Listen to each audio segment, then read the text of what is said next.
Let's kick off this explainer by completely shattering a pretty common illusion.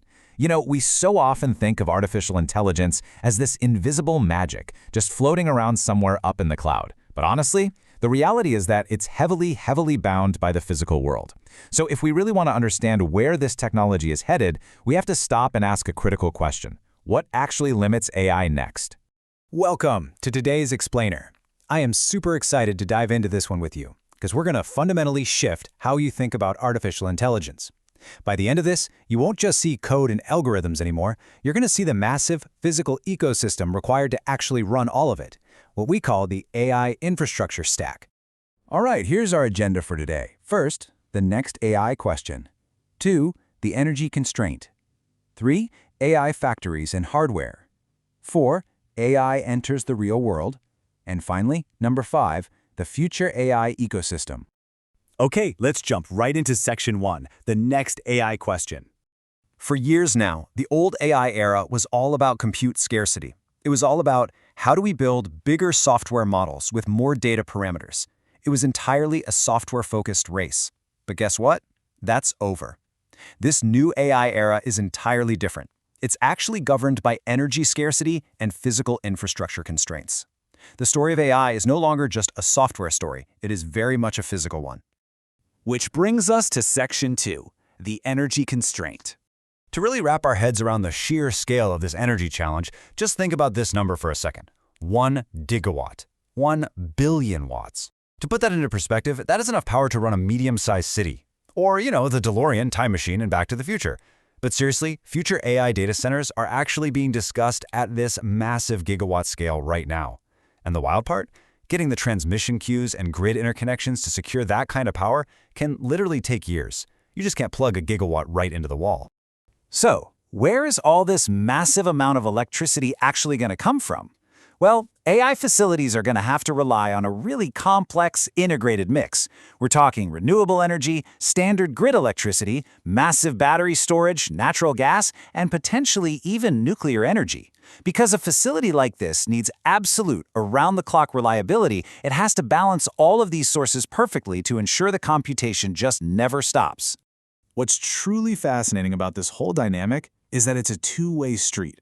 AI needs the grid, absolutely, but the grid also really needs AI. So AI acts as this incredibly demanding gigawatt-scale load on the power grid, while simultaneously being the exact intelligence we use to forecast demand and optimize that very same electricity system. It's this fascinating, deeply interdependent loop. Moving on to section 3, AI factories and hardware. Building these new AI factories means we have to solve a really intense physical loop. First off, high-density computing accelerators generate extreme heat. I mean, a lot of it. That heat demands advanced direct liquid or immersion cooling systems. And then that specialized cooling creates incredibly complex localized water and energy management challenges. So it quickly becomes this massive, multidisciplinary engineering problem. And this challenge goes all the way down to the micro level, because moving data electrically between chips consumes just enormous amounts of power. We are seeing some incredible hardware innovations. Take silicon photonics, for example. This is literally moving information between computer chips using light instead of electricity. It's a total game changer that drastically improves both bandwidth and energy efficiency. So, the crucial takeaway here is how this completely changes the fundamental architecture of computing. Back in the old paradigm, we basically just worried about the CPU and storage. But in this new architecture, the network has literally become part of the computer itself. Future AI is all about optimizing compute, memory, and networking together as one unified, high-speed, light-driven system. All right, section 4, AI enters the real world. Right now, we are actively transitioning away from purely centralized models. We're moving into this hybrid ecosystem where intelligence is distributed everywhere. It's across cloud data centers, edge environments, your smartphones, laptops, massive industrial machines, autonomous vehicles, robotics, you name it, AI is spreading there.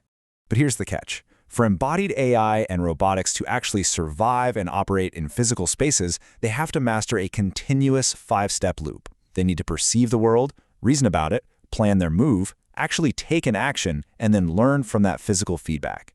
It's a constant, never-ending cycle that's absolutely required if they're going to interact safely with highly unpredictable real-world environments.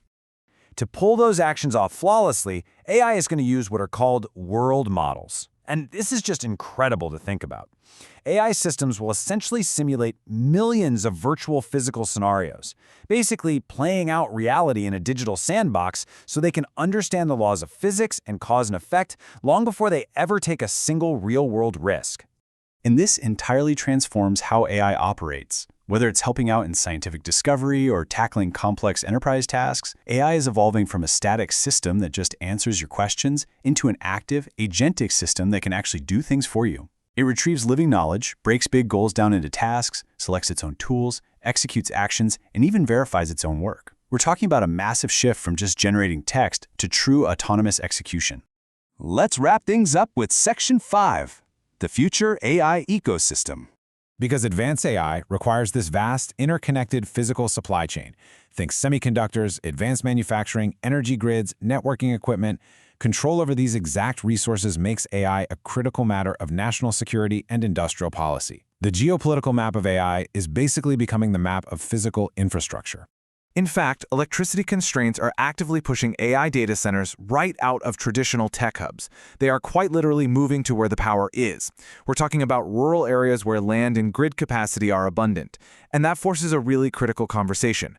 We have to ensure that the economic benefits and the infrastructure upgrades are actually shared fairly with these local communities. Ultimately, this means our entire definition of responsibility has to expand. We can't just worry about building safe software anymore, things like bias, privacy, and copyright. We have to equally account for responsible infrastructure. We need to look hard at the physical energy use, the massive water use, the carbon footprint, and the e-waste of all this compute power. Moving forward, the true winners in the AI space won't just be the ones who build the largest models. They're going to be the ones who optimize for entirely new metrics. We'll be measuring intelligence per dollar, intelligence per watt, and intelligence per unit of carbon. It's all about maximizing useful work per unit of a finite physical resource. Which brings us to a quote that really perfectly encapsulates everything we've uncovered in today's explainer. The future of AI is an infrastructure problem as much as it is an algorithm problem. Every single layer of advanced agentic intelligence fundamentally depends on the physical hardware and energy layers beneath it. You just simply cannot separate the two. I want to leave you with this final thought and question to consider today. As we build the most capable intelligence in human history, how do we successfully balance that massive gigawatt scale with the finite physical resources and sustainability of our planet? It really is the ultimate engineering and societal challenge of our time. Thanks so much for joining me to explore this vital topic, and I'll catch you in the next explainer.